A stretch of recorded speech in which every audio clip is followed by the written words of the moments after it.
ഇടുക്കി എന്ന് പറഞ്ഞു കഴിഞ്ഞാൽ ശരിക്കും നമുക്കറിയാം ഇടുക്കിയിൽ നിന്ന് കൊച്ചിയിലോട്ട് വന്ന് സ്ട്രഗിൾ ചെയ്യുന്ന അങ്ങനെയൊക്കെ കുറച്ച് ബുദ്ധിമുട്ടില്ല. പക്ഷെ എനിക്ക് തോന്നുന്നു ഭയങ്കര ഈസി ആയിട്ട് തന്നെ ശരിക്കും പറഞ്ഞ ഒരു എൻട്രി കിട്ടി അല്ലെ? ഇടുക്കി തന്നെ ഷൂട്ട് ചെയ്തുകൊണ്ട് കിട്ടി. ഇടുക്കിന്ന് വേറെയും നായികന്മാർ എനിക്ക് തോന്നുന്നു ലിജോ മോളൊക്കെ ഇടുക്കിയായിരുന്നു.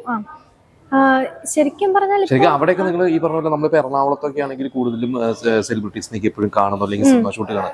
ഇടുക്കിയിൽ കുറവാണ്. ഇപ്പൊ ഷൂട്ടിംഗ് ഒക്കെ നടക്കണമെങ്കിൽ നിങ്ങൾക്ക് അങ്ങനെ ഒരു സിനിമയായിട്ട് ശരിക്കും മാറി നിൽക്കുന്ന ഒരു ലൈഫാണ്. പക്ഷെ പണ്ടത്തേക്കാളും ഇപ്പൊ നല്ല ഇമ്പ്രൂവ്മെന്റ് ഉണ്ട്. കാരണം എന്താ വെച്ചാൽ ഇടുക്കി നല്ല ലൊക്കേഷൻ ആയിട്ട് ഒരുപാട് മൂവീസ് ഇപ്പൊ ഷൂട്ട് ചെയ്യുന്നൊക്കെ ആയിട്ടുണ്ടല്ലോ. ഇവരൊക്കെ കാണാറുണ്ടോ? ആ സമയങ്ങളിലൊക്കെ കണ്ടിട്ടുണ്ടോ?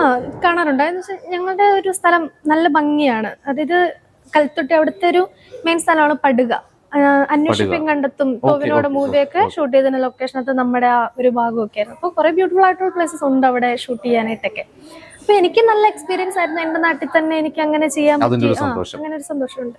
ഇപ്പൊ ഇത് ഫസ്റ്റ് മൂവിയാണ്. ഇനിയിപ്പോ അടുത്ത മൂവീസ് ഒക്കെ ഓഫേഴ്സ് ഒക്കെ വന്നു തുടങ്ങിയോ? എങ്ങനെയാണ് വന്ന് തുടങ്ങിയോന്ന് ചോദിച്ചിട്ടുണ്ടെങ്കിൽ അങ്ങനെ ഓപ്പർച്യൂണിറ്റീസ് ഒന്നും അങ്ങനെ വരുന്നില്ല. പൂർണ്ണമായിട്ടും ഇതിലോട്ട് ഇറങ്ങിയില്ലേ? ഒരു പാഷനായിട്ട് എടുത്തേക്കാണ്. ഇഷ്ടമാണ് ചെയ്യാൻ. വേറെ പഠിത്തോ വേറെ ജോലിയോ ഒന്നും ഇപ്പൊ ഇല്ല. അപ്പൊ ഫ്രീ ആണ് അല്ലേ? അപ്പൊ നല്ല ഓഫേഴ്സ് വന്നു കഴിഞ്ഞാൽ ചെയ്യാം അങ്ങനെ വിചാരിക്കുന്നു. എന്തായാലും എല്ലാവരോടും ചോദിക്കുന്ന ചോദ്യമാണ്, എന്നാലും ചോദിക്കുകയാണ്. ഒരുപാട് ഹീറോസ് ഉണ്ട്. ഇപ്പോൾ ഏതെങ്കിലും ഒരു ഹീറോസിന്റെ കൂടെ നമ്മളിപ്പോ ചെറുപ്പം മുതലേ കണ്ടു വളർന്ന ഹീറോസ് ഒക്കെ ഉണ്ട്. അപ്പോൾ അങ്ങനെ ആരെങ്കിലും ഉണ്ടോ? അവരുടെ കൂടെ ഒരു ഹീറോയിനായിട്ട് അടുത്തൊരു സിനിമ കിട്ടിയാൽ നല്ലത് അങ്ങനെ തോന്നുന്ന ആരെങ്കിലും ഉണ്ടോ? അങ്ങനെയൊക്കെ ഇപ്പൊ പറയാനുണ്ടാവല്ലോ, മനസ്സിലുണ്ടാവുമല്ലോ. വിനീത് ശ്രീനിവാസനോട് അഭിനയിക്കാൻ ഇഷ്ടമാണ്. സാധാരണ വിനീതിന്റെ സിനിമയിൽ വിനീതിന്റെ ഡയറക്ഷനിൽ ചെയ്യുന്നതാണ്. അത് ഏത് സിനിമ കണ്ടിട്ടാണ്? ഏത് സിനിമയാണ് വിനീത് എന്ന ആക്ടർ ഏത് സിനിമയിലൂടെയാണ് ഇഷ്ടപ്പെട്ടത്?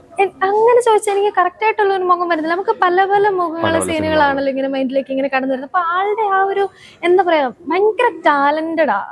പാട്ട് പാടാനാണെങ്കിലും അത് എഴുതാനാണെങ്കിലും ഡയറക്ഷൻ ചെയ്യാനാണെങ്കിലും അഭിനയിക്കാനാണെങ്കിലും. അപ്പൊ എന്താ പറയാ എല്ലാം കൂടെ ചേർന്ന് കണ്ടിട്ടുണ്ടോ? എവിടെയെങ്കിലും വെച്ച് കണ്ടിട്ടില്ല. ഇനിയിപ്പോ റിലീസൊക്കെ കഴിയുമ്പോ കാണാം അല്ലേ? കാണാൻ പറ്റുമായിരിക്കും.